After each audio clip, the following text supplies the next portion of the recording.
이번 영상은 수시 납치에 대한 뜻과 피할 수 있는 방법을 알려드리겠습니다.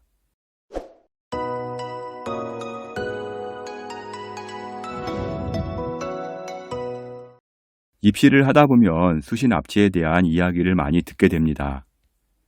수시 납치를 잘못 이해하는 학생들도 있고요. 이로 인해 정시를 못 봐서 큰 손해를 보는 사례도 있습니다. 수시 납치가 발생하는 이유는 고등교육법 시행령 제42조 때문입니다.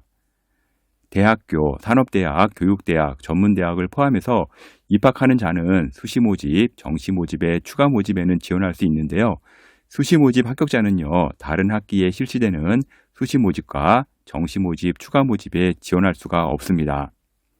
즉, 수시 납치는 수능에서 좋은 성적을 거두어 수시로 지원한 대학보다 더 좋은 대학을 갈 수 있음에도 불구하고요, 수시에 합격하여 정시 지원이 불가능한 상황을 말합니다. 여기서 순진한 학생들이나 학부모님은 수시를 합격해도 등록금 안 내면 입학이 안 되니까 정시 볼 수 있다고 생각하는데요. 합격이라는 소식을 받게 되면 정시는 지원이 원천 차단된다는 사실을 아셔야 합니다. 실제 수시 납치된 사례도 많이 보았고요. 수시 납치가 되면 다시 재수하는 경우가 상당히 많기 때문에요. 처음부터 수시 원서 정말 잘 써야 합니다. 교육부 산하가 아닌 정부 기관 직속 개념의 특수대학은요, 수시 납치에서 제외가 됩니다. 대표적인 학교로는 경찰대, 사관학교, 육군사관학교, 해군사관학교, 공군사관학교, 간호사관학교, 카이스트, 디지스트, 지스트, 유니스트, 켄텍 등은 수시 납치 제외대학이 맞습니다. 가끔 포항공대도 물어보는데요. 포항공대는 해당되지가 않습니다. 이외에도 한국종합예술학교, 한국전통문화대학, 한국방송통신대, 한국폴리텍대학, ICT 폴리텍대학, 한국농수산대학 같은 경우는 수시 납치에서 제외되는 대학이라고 보시면 됩니다. 수시 납치를 피하는 방법은요, 일단 육모, 구모 시험을 정확히 분석하는 게 가장 급선무입니다. 모의고사를 본 후에 각종 입시기관 사이트에 입력하시면요, 어느 대학 수준이라고 일단 합격 대학을 알려줄 겁니다. 일단 해당 대학을 바탕으로 수시 원서를 써야 하는데요. 예를 들어 내가 내신은 2등급대인데 모의고사 성적이 일단 1등급대가 나와서 최상위권 대학이 가능한 경우에는요, 상당히 고민이 많아지게 됩니다. 모의고사의 경우 수능 때 또 그렇게 잘 나온다는 보장도 없고요. 반대로 더 잘 나올 수도 있는 경우가 있기 때문에 원서 쓰기가 무척 어려워집니다. 먼저 수시 납치를 피하는 방법 첫 번째로는요, 가장 먼저 면접 보는 대학을 찾기 바랍니다. 면접 없는 대표적인 대학이 서성한인데요. 실제 이 대학들은 수시 납치가 가장 많이 나오는 학교 중에 속합니다.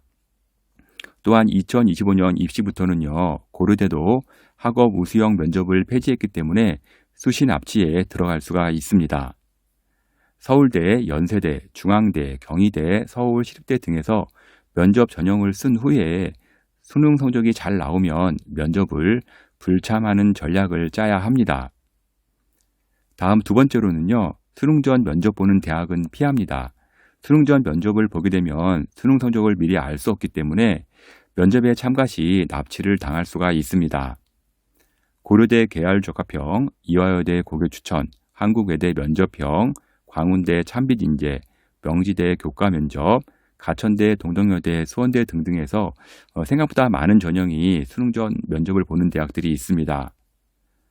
세 번째로는요, 논술을 준비합니다. 논술을 별도로 준비한 학생 같은 경우는요, 논술 전형으로 수시 카드를 쓰고요, 성적이 잘 나오면 논술 지원 대학에 논술에 불참하면 됩니다. 논술의 경우는 주의할 것이 정시 가채점을 정확히 분석해야 하고요, 성적이 비슷하다면 가급적 논술 시험장에 가는 게 좋습니다. 네 번째로는요, 교과 학종 지원 전략을 반대로 쓰는 건데요. 일반적으로 교과는요, 소신이나 안정에 쓰고요, 학종은 도전이나 상향 또는 위험대학에 쓰는 경우가 많습니다. 이것을 반대로 쓰는 건데요. 일단 수시 납치의 경우는요, 교과를 안정으로 썼다가 빼도 박도 못하고 바로 합격이 나와 납치되는 경우가 많습니다. 수시 납치가 예상되는 학생은요, 교과를 상향으로 쓰고요, 학종을 면접 있는 전형으로 소신 또는 적정 쓰는 방향으로 한두 개 잡고 가는 것도 괜찮습니다. 이렇게 보면은 학종이 이제 보험용이라고 보시면 되겠습니다. 수시 납치를 당하는 사유는요, 여러 가지가 있는데요. 제가 분석해 보면 학교 또는 학원에서 잘못 상담해 주어 납치당하는 경우가 상당히 많습니다. 학교의 경우 정시까지 가면 학교가 부담이 되기 때문에 수시에서 가급적 합격을 많이 시키고자 하향 안정으로 원서를 접수시키는 사례가 많습니다. 또한 수시는 내신을 대학 입학처가 발표한 자료만 분석하면 비교적 쉽게 원서를 써줄 수 있으나 모의고사 분석은요, 별도로 해야 하고요. 분석도 까다롭다 보니까요, 분석을 안 하고 그냥 넘어가는 경우가 많습니다. 수시 납치에 대한 전적인 책임은 100% 학생에게 있습니다. 학교가 또는 학원이 분석을 잘못해주더라도요, 본인이 지원하는 그 순간 모든 책임은 본인에게 있는 겁니다. 대학 입시 너무 쉽게 생각하고 남들 말만 듣다 보면 결국 피해는 고스란히 본인에게 돌아옵니다. 결국 아는 게 힘이라고 보시면 됩니다.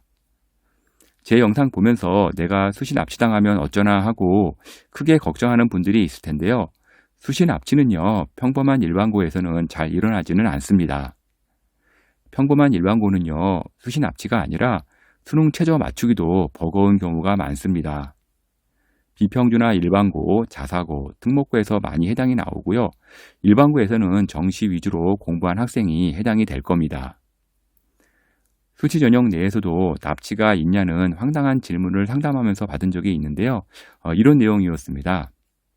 예를 들어 수시에서 서울대, 연세대, 고려대, 서성한 6장을 지원했는데 고려대에서 먼저 최초 합격 연락이 와서 등록을 미리 했는데 나중에 서울대에서 추합 연락 올 시 혹시 등록 못하는 거 아니냐, 이게 수시 납치 아니냐, 이런 질문이었습니다. 수시에서는요, 6장의 카드는 수시 등록 기간 동안 먼저 합격 온 대학 등록을 했더라도요, 포기하고 다른 대학으로 등록이 가능합니다. 결국 수시 전형 내에서는요, 수시 납치가 나오지 않습니다. 추가 모집이라는 용어가 입시에서 많이 쓰이고 있는데요. 추가 모집이라는 용어는 좀 여러 가지가 있습니다. 수시 기간 내에서도 추가 모집이 있고요. 정시 기간 내에서도 추가 모집이 있고요. 정시가 끝난 후에도 추가 모집이라는 단어가 있습니다.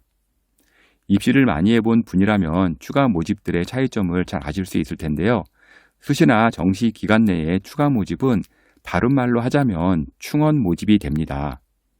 최초 합격자가 다른 대학으로 가게 되어서요, 1차, 2차, 3차로 충원하는 것을 말하고요. 제가 얘기하는 추가 모집은요, 정시가 끝난 후의 2월 말에 있는 추가 모집을 말합니다. 수시 정시 모두 불합격한 사람은요, 추가 모집에 지원이 가능한데요. 여기서 재미있는 사항이 하나 있는데요. 수시 같은 경우는요, 수시에서 합격자를 된 경우에 미등록할 시에는요, 추가 모집 지원이 불가합니다. 그러나 정시 같은 경우는요, 정시 합격자가 미등록 시 추가 모집에 등록이 가능합니다. 수시의 경우 합격했다는 통보 받으면 정시 추가 모집에도 지원을 할 수가 없습니다. 성적이 중하위권 학생의 경우 전문대를 수시에서 지원할 수가 있는데요. 전문대의 경우 지원 카드가 무한대라 여러 군데에 쓸 수가 있습니다. 전문대 수시도 합격 이력이 있다면 정시 지원이 불가능하니까요.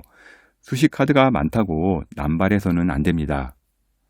지금까지 복잡한 수시 납치 설명 자세하게 해드렸는데요. 대부분의 경우 해당이 되지는 않을 겁니다.